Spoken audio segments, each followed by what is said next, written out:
ရေးပေါ်အခြေအနေမှာထိခိုက်ခံစားရတဲ့ပြည်သူတွေကိုသူတို့ရဲ့ဒုက္ခတချို့တစ်ပိုင်းကိုကူညီဖြည့်ရှင်းဖို့အတွက်ရည်ရွယ်ပြီးတော့မှဒီ NFI kit တွေကိုပြင်ဆင်ထားခြင်းဖြစ်ပါတယ်။ဒါကတော့တာပေါ်လင်ဖြစ်ပါတယ်။ယာယီအမိုးအကာအဖြစ်ဖန်တီးနိုင်ဖို့အတွက်ရည်ရွယ်ထားပါတယ်။ဒါကတော့ရေတန့်ဆေးပြပါ။နောက်တစ်ခုကတော့လီတာ20ဝင်ဆက်နဲ့ကျွန်တော်ရေပုံးတစ်ပုံးပါပါတယ်။ဒီတန့်လီတာ20ဖြော်ဆက်လို့ရပါတယ်။ဒါကတော့ကျွန်တော်ဂျယ်ရီကန်ရေပုံးပေါ့နော်။ရေတန့်ဖြော်ဆက်ပြီးသား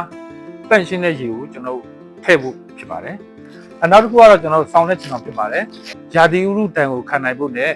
ချင်းကြောင့်ဖြစ်လာမဲ့နောက်ဆက်တွဲကျန်းမာရေးပြဿနာတွေကိုဖြေရှင်းနိုင်ဖို့အတွက်ရည်ရွယ်ပါတယ်။တစ်ပတ်ဆိုရင်လည်းကျွန်တော်6ထည့်ထည့်ထားပြပါတယ်